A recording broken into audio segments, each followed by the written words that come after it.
Hello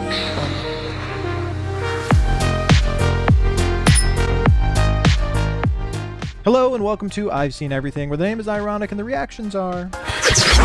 Hello everyone, my name's Andrew and welcome to yet another Harry Potter reaction, but one of a different sort. This one was requested by so many people that I just could not turn down the opportunity to do it. It came so highly recommended, especially for people who love the Harry Potter movies. The Harry Potter 20th Anniversary Return to Hogwarts. Obviously, this is a bit more of an epilogue to the Harry Potter movies, kind of a revisiting with the cast 20 years after the first movie came out. This is 2022. I wonder how long that was after the final movie. I'm thinking the final movie was 2011? I'm not sure. But anyway, I'm sure it'll be very fun to watch. I'm sure there'll be a lot of wonderful behind-the-scenes footage and stories and all kinds of stuff from the cast, directors, I'm sure, that kind of thing. Sadly, there are people that won't be included, obviously. Alan Rickman, I believe, had already passed away by this time. Dame Maggie Smith, I believe, was still alive, but this was 2 years before she passed, so she was probably not really in condition to take part. But I'm sure it'll still be a wonderful, heartwarming look back for people who really love these stories and love these movies. And I really look forward to getting to enjoy this with you, so thank you for coming back to watch this one. So, there's not really anything to know.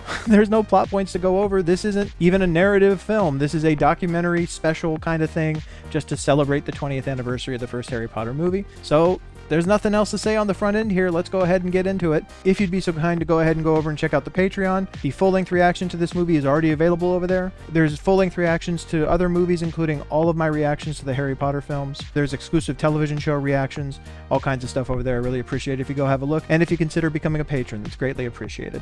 Any support you give over there or here is always really helpful, and I appreciate it. And speaking of over here, if you'd be so kind as to go ahead and hit the like and subscribe button down here, click the bell so you can see when I'm putting out new videos. Nothing more to say. Let us venture forth. Let us return to Hogwarts, hence 20 years later, for Harry Potter 20th Anniversary Return to Hogwarts. Here we go.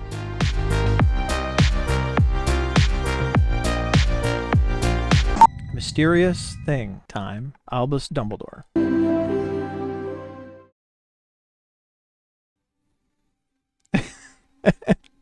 I like how they're starting it almost like a narrative here. It's like they're out just living their lives and they receive letters to come to the 20th anniversary.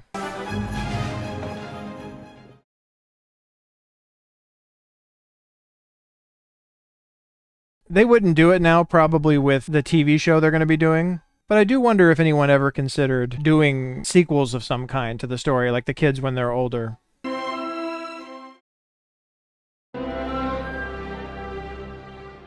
Quite the intro, going through the train station and all of that to arrive back here for what appears to be a grand ball at Hogwarts.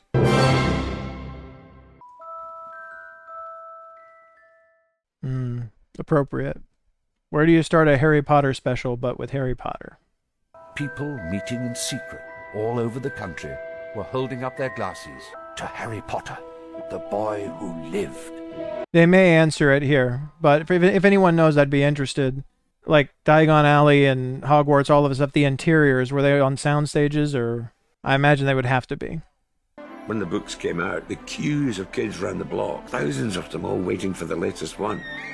I remember this was such a huge deal when these came out. They took off so quickly. My dad used to do all the voices. Every time he finished a chapter, be like, one more, please. That had to have been crazy, if she loved those stories that much to get cast in this. Millions who now read books who would never have lifted a book up in their lives. I wonder when the last time, if there ever was there a children's series that took off like that? And this little girl asked me, "What's that?" I think I even said, "It's a mic, duh." I remember it because it was Emma. That is very funny. I mean, makes sense too about how many of their childhood memories together are mixed up with making these movies. Immediately a light bulb went off in my head and I said, This is Harry Potter. Daniel Radcliffe was already acting. I didn't know he was already acting before Harry Potter. Crazy. I think the deal was to sign on for like all 7 films and they would be filmed in LA. So mum and dad were like, no, that's like a huge disruption to his life. That's so different that they were saying the stipulation was that they were going to be filmed in LA, because these days they'd almost certainly be filmed in somewhere like England. They film so many things in England now. Remember, guys, get closer to her as she finds out the information. I checked this out first term for British Light reading. This is live. Shut up. It's always so crazy to see where some of these such iconic things begin, just with a screen test. 3 kids in their normal street clothes. Good job. It's quite surreal. doesn't feel like much time has passed. It doesn't feel like we've kind of earned a reunion yet. I mean, if my math was right, it's still been a decade, you know? More than a decade.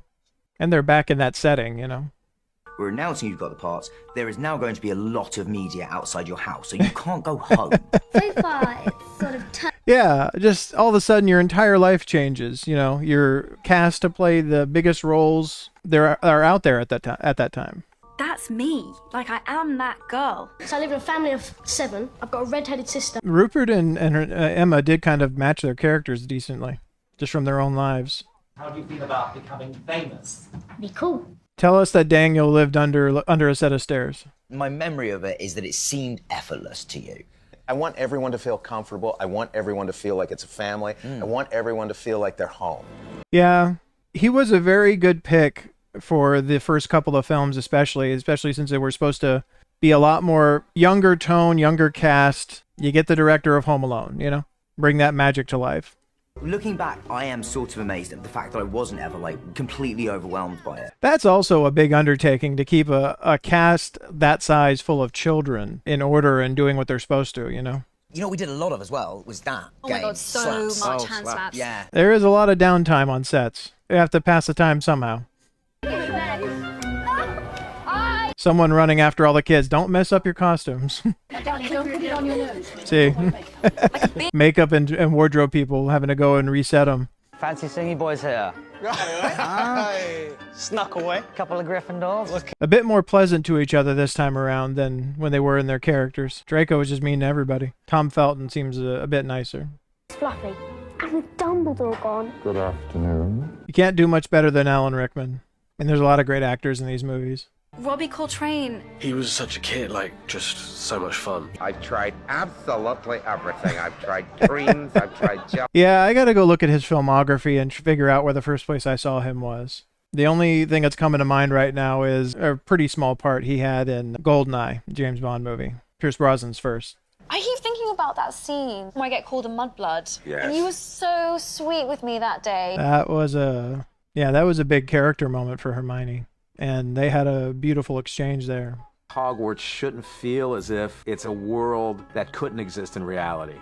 I had a tremendous amount of the creative models freedom, of the so moving stairs. It is, especially for people who really love these things, it has to be weird to see all of these things when they were just in their planning stages, you know? But that's how all this stuff has to be done. They have to plot it all out before they can build. I mean, all the incredible stuff they had to build for these movies. Hundreds of real candles that were really lit on a fishing line Holy from crap. the ceiling. I didn't even think about that. I didn't know they did that. That is dangerous, because fire can burn through fishing line. It's a Quidditch rulebook explaining every detail of the game. Then with Stuart Craig. Hence the reason people were able to pick it up and actually start playing it in real life. Minus the flying, of course. I'm not going home. Not really. I still get tears in my eyes thinking about it. I thought, this kid is an amazing actor. They're all such good actors now too, but they all, and especially Daniel Radcliffe too, owe a lot to these movies as far as launching them. He's gone on and done so many great things since, but...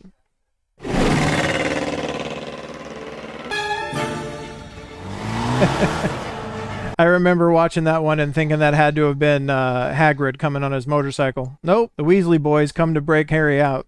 Fully doing property damage to break Harry out of the house. Morning, Weasleys! And the first time we got to see the difference between a loving family, also living freely around magic, versus the place he had to live with the Dursleys. Julie Walters, who played my mother, was just so wonderful and brilliant to me. She was an incredible character, and she did an amazing job playing her. Julie Walters and Mark Williams, they were like my second family. They would bounce off each other. I mean, everyone blows a line here and there. The Weasleys really kind of became a lot of like the beating heart of these movies, you know? Now, Draco, Mr. Potter. I know where I first saw Jason Isaacs. I was about to play Captain Hook in Peter Pan, and I thought, well, I don't want to play two. I remember him in that one too. My daughter loved that film. He's a product of his parents, and he's got really bad parents. Trying to please a father who's a terrible person too. Isn't he beautiful? Oh, bless him, look, he knows his mummy. Ooh! No, Jason Isaacs, first time I saw him, I believe, was a space horror movie called Event Horizon, 1997. He was not a bad guy. Working with Jason was a real treat. In fact, working with Jason was not always a treat. Wow, he changed tone on that very quickly. Draco touched something and I used this cane and I went, but I didn't know how sharp the teeth were. And they went right into little Tom's hands. Ooh. Hey, you don't want to Gene Wilder him every time, you know? Willy Wonka, he had a few things. He didn't tell people what he's going to do to get genuine reactions. Harry Potter. Oh, Dobby. Such an honor it is. I didn't know it was Toby Jones, but that makes complete sense. Complete despair at my not understanding how important this character was. Yeah, the only complaint about Dobby is we should have seen more of him. He was a really good character. Can we clean the floor where Jason slipped, please? And I said, no, I didn't slip. I kicked Dobby down the stairs. Yeah. He really did sell how extra cruel he was to anybody that he could abuse, including Draco. The sock is pathetic, isn't it, on one level, but on another level, it's everything. Master has given Dobby a sock. Dobby is free. What are the... I did not appreciate the full dynamic of what just happened there when I watched that the first time, but that was brilliant on Harry's part. Brilliant turn of events that freed Dobby from having to be abused by Lucius Malfoy ever again. Hello. Gary Oldman. I gotta do more Gary Oldman stuff out here. He has so many good movies. The image of Sirius Black as a criminal is one that's presented to Harry. We have a killer on the loose. Sirius Black, you mean? Yeah, Prisoner of Azkaban was a really good movie, but that is the one thing I would change, is take out some of them hammering home and what a criminal he is, how dangerous he is. Less is more, I think, when it comes to that. They just kind of overplayed that part of it, I think. In the first two, Harry is still a child. There is a greater optimism. Nevertheless, when he turns 13, there's a big cloud. I don't think I've ever seen another film series that, like, and we talked about it during the other reactions, that's grown up with the characters, grown up with the actors. Like, the films get more serious as the children grow older. I don't think there's been another example of that out there.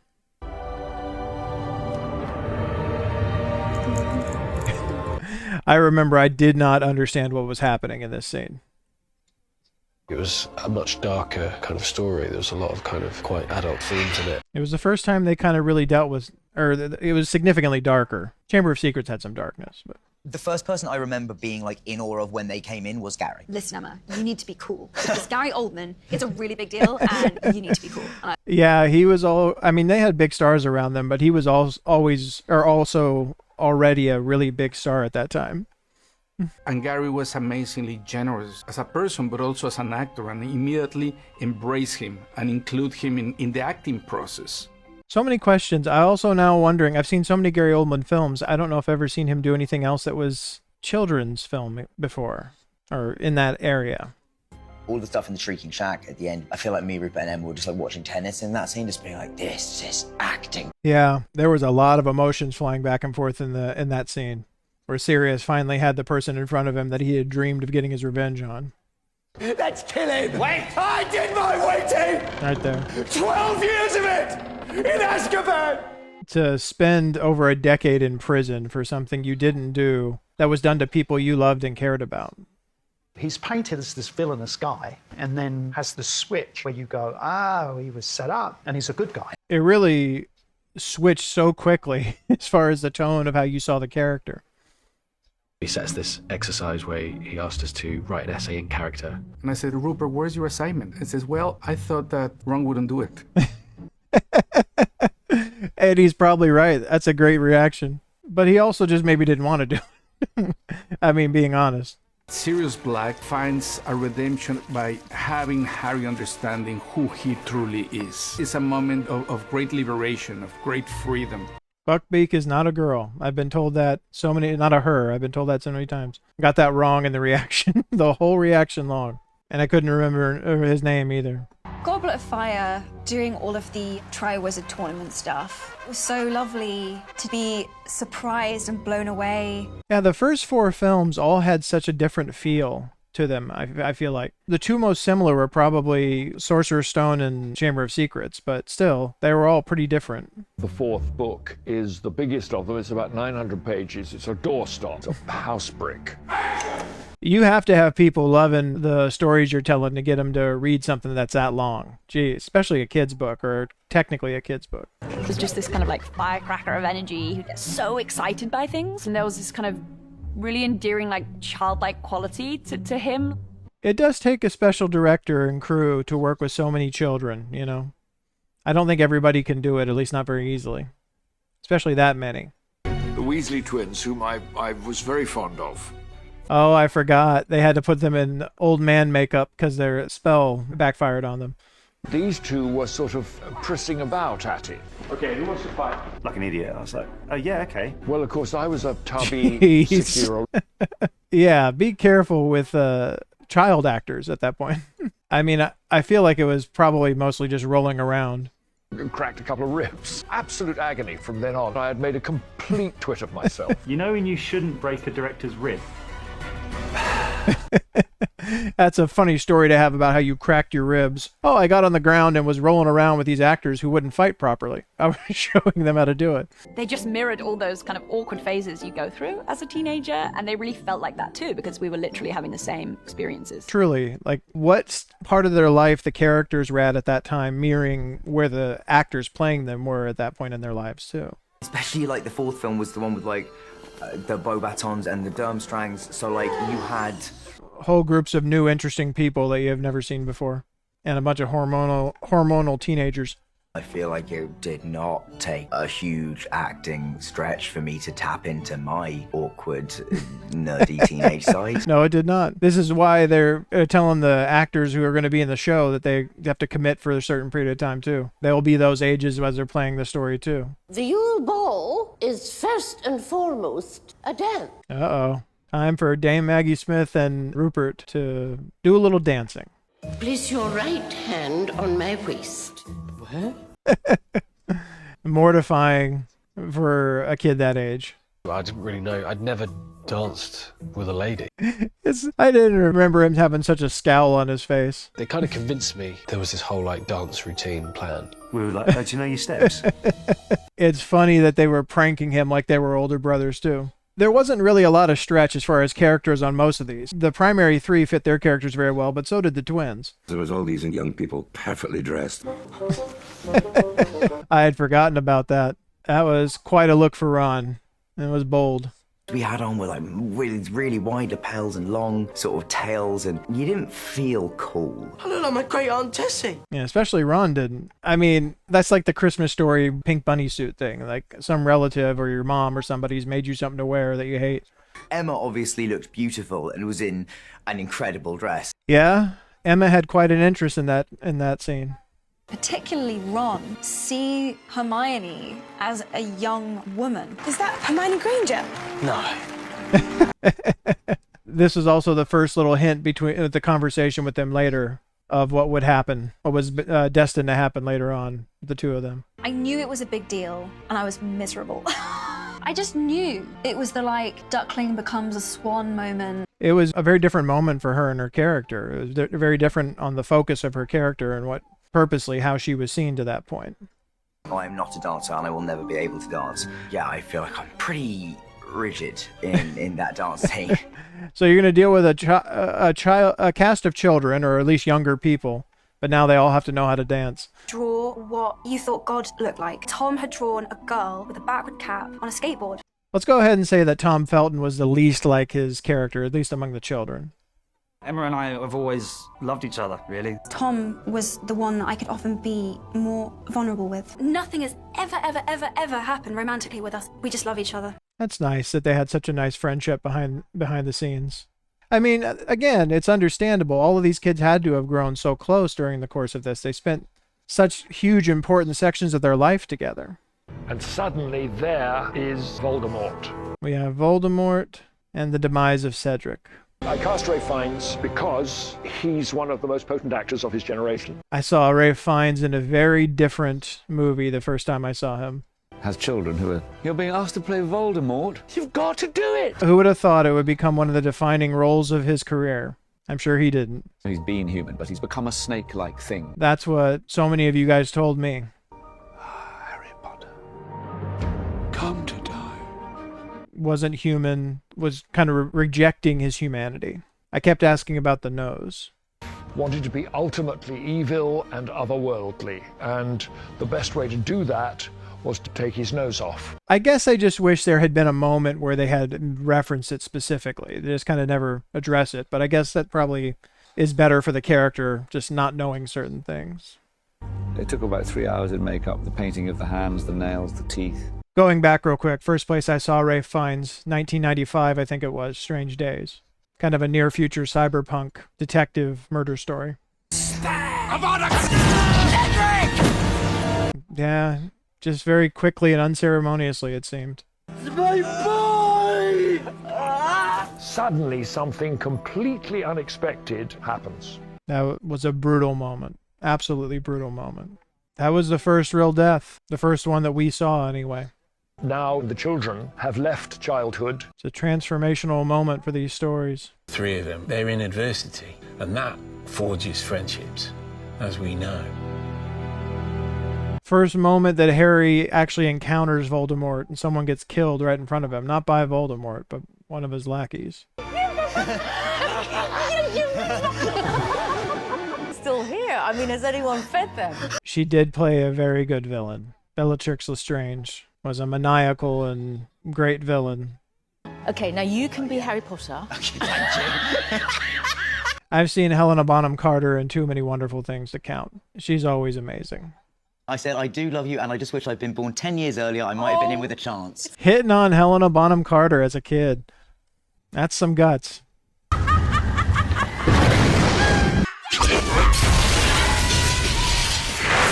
Yeah, that was one of the things that surprised me with how reckless her character was. I'm surprised she made it to the end before she finally got taken out. You're just going to put him right in your mouth. The teeth helped. With the character? I think I wanted to be in camouflage. Yeah, there's like a playfulness to her, which is like even more disturbing. She had really kind of a Joker vibe going to her, where she was having fun being evil, or maniacally evil in that way.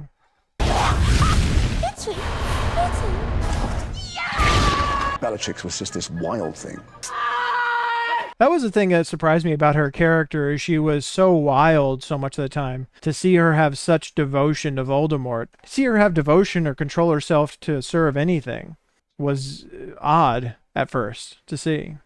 I killed you, didn't I? You killed me. Yeah. I'm sorry. Had to be done. Water under the bridge at this point. I mean, CG probably killed him more than anything. And you fell into the veil. Then there was speculation of, can you come back from the veil? Yeah, that was the first thing I was immediately saying. It's like, it just happened so fast. It's like, wait, no, that's not how it happens, is it? She gets off a lucky shot before he can really fight back. I feel like that's how Sirius's death was supposed to feel, though. Frustrating and sudden and shocking, you know? Progress for the sake of progress must be discouraged. Oh God, she was so bad.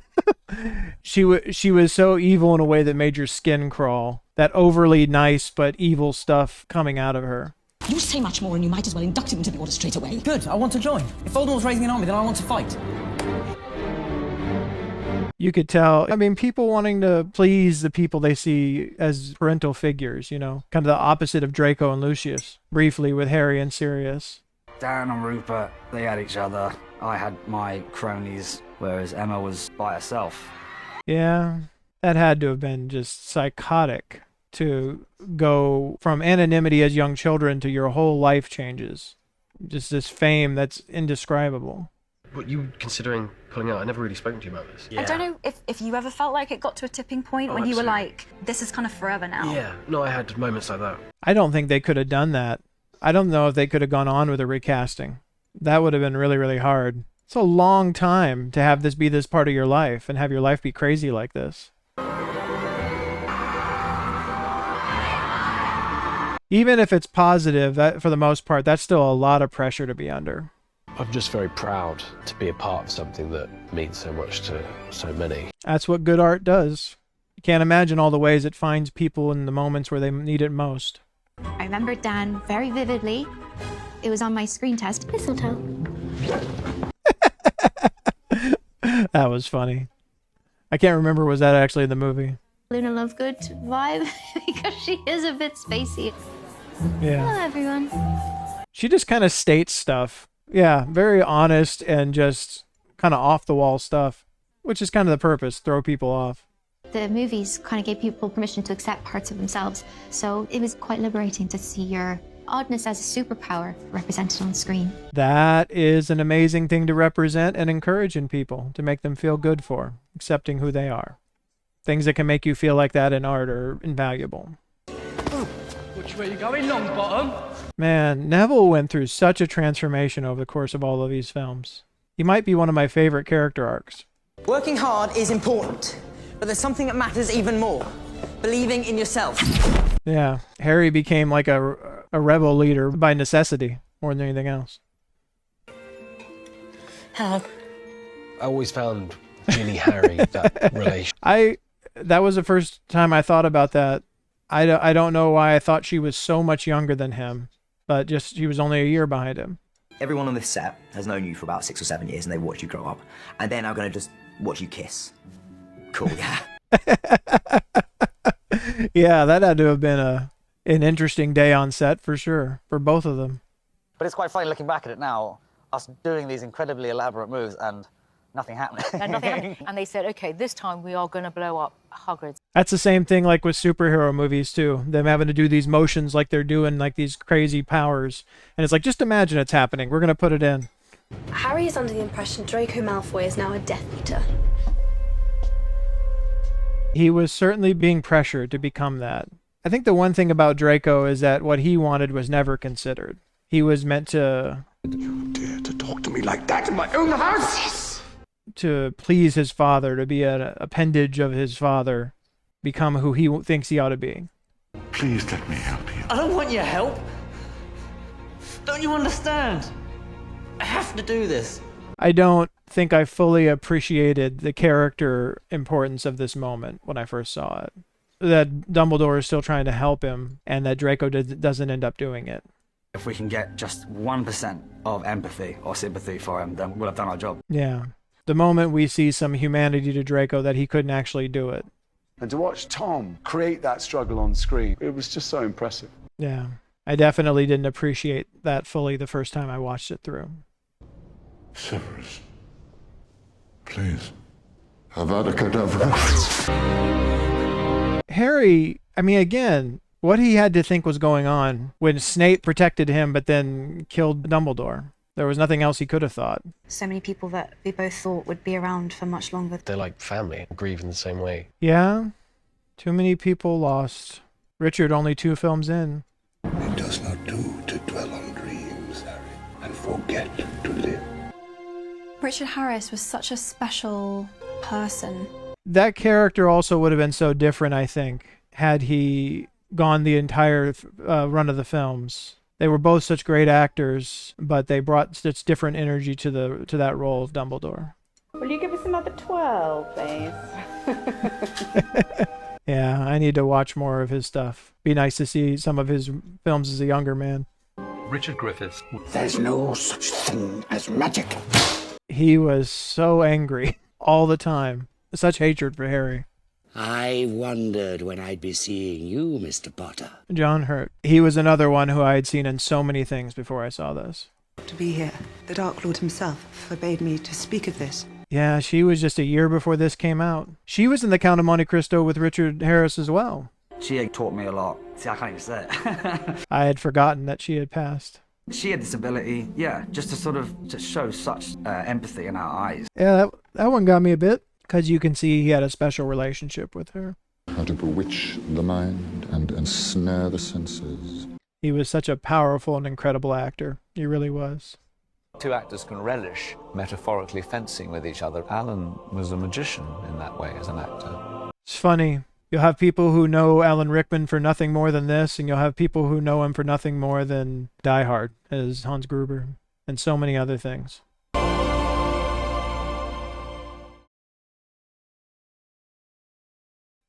First place I saw Alan Rickman was, I think I said, Robin Hood, Prince of Thieves.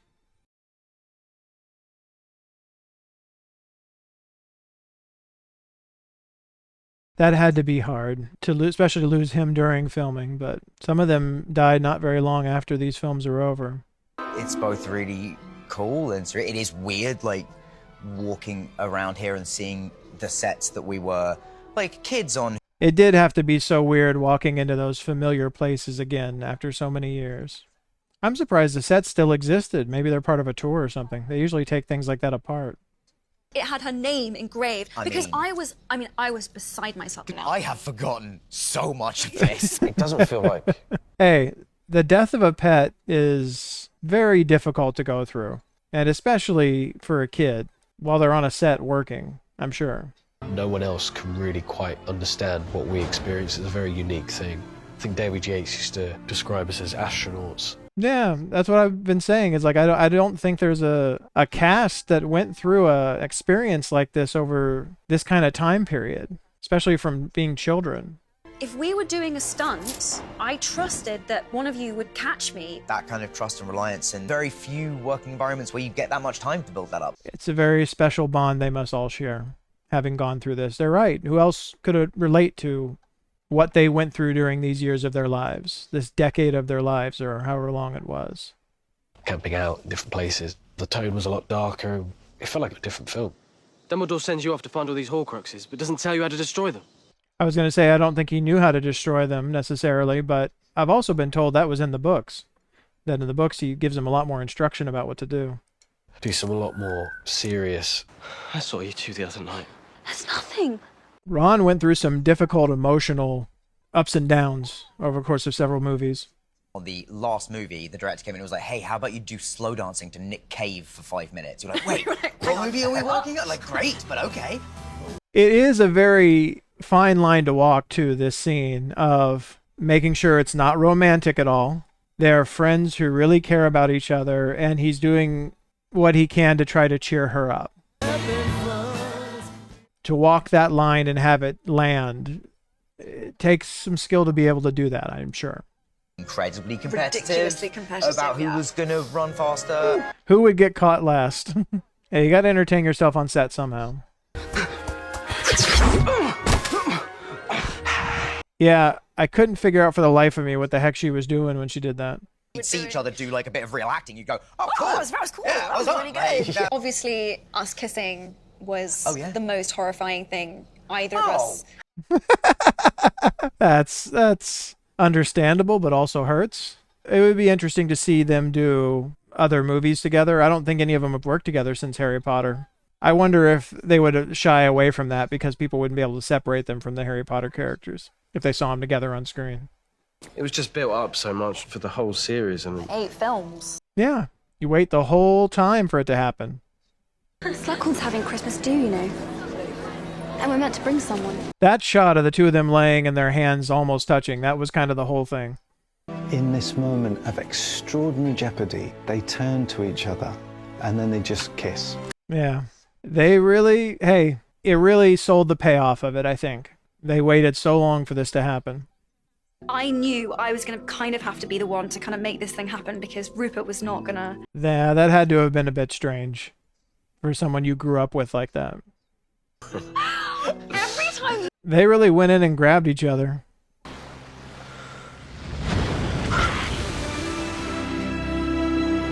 It really worked, though, because it was really like they both had the same idea at the same moment. And it was really like, hey, we can't wait another moment for this to happen. Our lives are at risk. We could die at any time. And we can't wait another moment for this to happen. I knew I was saying goodbye to the series. I knew I was saying goodbye to you. And I just had to just bring to the surface how I really felt about it all coming to an end. So many parallels. So many parallels for the characters and the actors, which I think, again, was, I'm sure, largely the point. It sells the emotion of it even more. I owe so much to Neville as a character. It very much was him. Great story of Neville is that he's the champion. Yeah, he was so different by the end. He was the leader at the end. He was ready to charge into battle. He didn't care. Harry Harry's heart did beat for us. For all of us. What a powerful moment for his character. He just changed so much, became so powerful. That moment too. Imagine that little kid that was scared of his shadow doing that. I thought, wouldn't it be wonderful if Dan just grabbed Rafe and pulled him off this tower? Come on, Tom. Let's finish this. That was an incredible moment too. Calling him by his actual name and throwing him off of the side of the school, both of them falling together.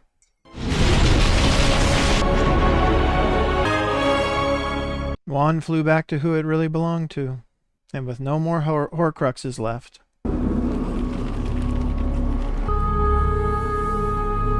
The most terrifying wizard to ever exist faded away into the wind. It feels like you're like a pillar of my life. It's a very overwhelming thing because I've watched you grow up. We've watched each other grow up. We grew up together. We're family. That's to share, especially those years together, but so many of them.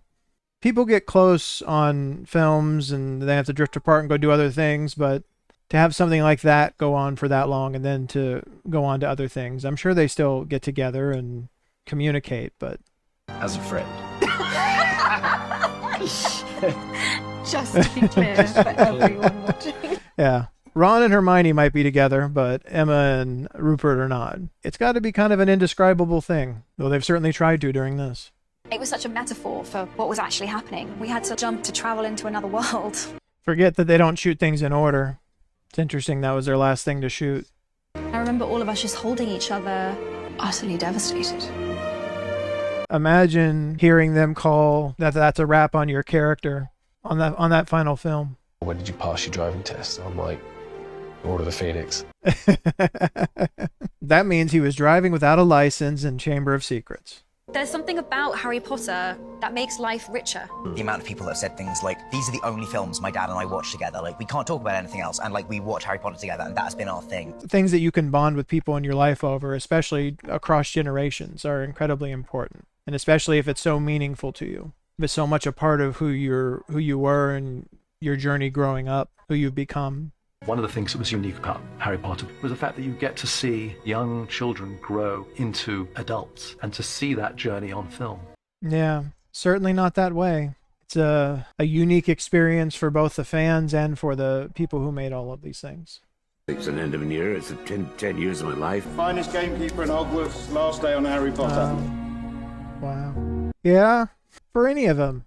After spending that amount of time together and making this, imagine hearing that was your last scene. You're done. I'll not be here, sadly. Don't you think on it for 1 minute. But Hagrid will. It's the magic of things like this, even though so many people have gone already and there will be more that'll be gone one day. These will still be here. As a person and an actor, none of it is possible without this. It was a very good 10 years. Don't wipe your tears, Daniel. It's quite a foundation to have a wonderful career built on. For so many of them. After all this time. Always. And we go out on Rickman. Let us go to the wrap-up.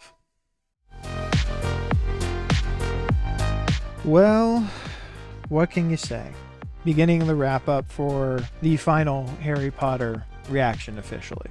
I mean, this one was kind of stealing one more since the actual films are officially done. If this look back, this 20th anniversary was anything, I think it was to give a little behind the scenes of what things were like, but more the experience of the people who played these roles, what this meant to them, what these stories, what these movies meant, and the parallels between the people growing up playing these characters versus the characters themselves.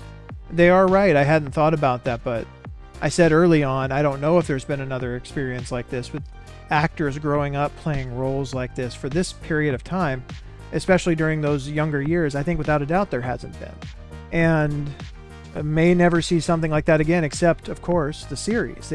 They've kind of had those actors signed on to, I think for 10 years, again, for 10 years to do, I don't know how many seasons they're going to do.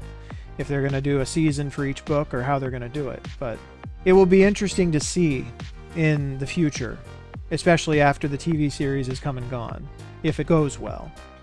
you'll have people for whom that'll be their Harry Potter. Those actors will be their Harry and Ron and Hermione.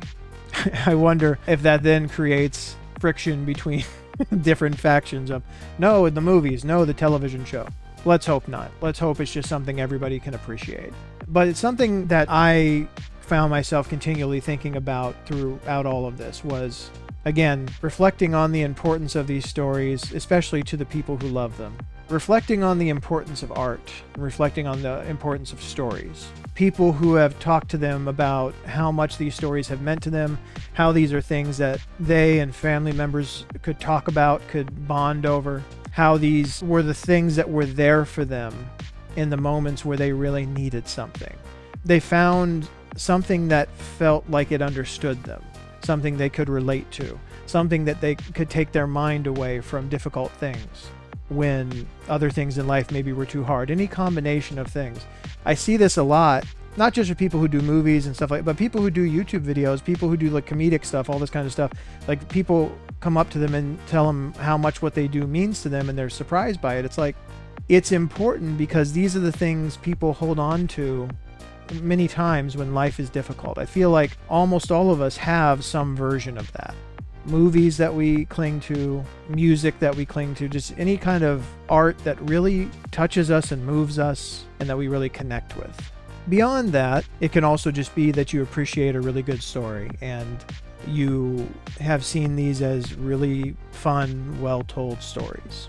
I want to thank all of you for sharing this world with me, for coming along and watching these with me, for telling me your stories about how you love these stories and these movies, the differences between them, all the little details, the things I missed. I mean, one of the things we also learned, some of the problems with a first-time reaction, and I know it's an odd thing for a person on a reaction channel to say, but think about the first time you watch these movies and then you watch it a second, a third, a fourth, and you picked up other things. You miss things the first time, you know? So sometimes repeat viewings are necessary. But also, if you're trying to talk to a camera while you're watching it, can be a bit more distracting. So thank you for your patience with me in some key details that I missed or things I misunderstood. It's been quite a journey through all of these films and now to watch this as the final kind of endpoint to all of this. Thank you for being here through all of it. I hope you'll stick around to see what we're going to do here next. I hope you'll be part of it. I hope you'll be part of helping decide the next things to watch here on the channel. I want to invite you to go ahead and check out the Patreon. The full-length reaction to this movie is already available over there, as well as all the other Harry Potter reactions, all other kinds of full-length movie reactions, exclusive television show reactions, all kinds of stuff over there. If you go ahead and check it out and consider becoming a patron, I'd greatly appreciate it.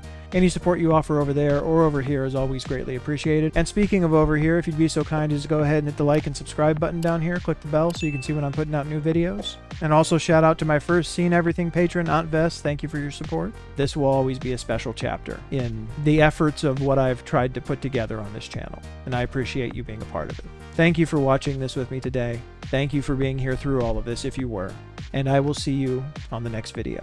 Take care.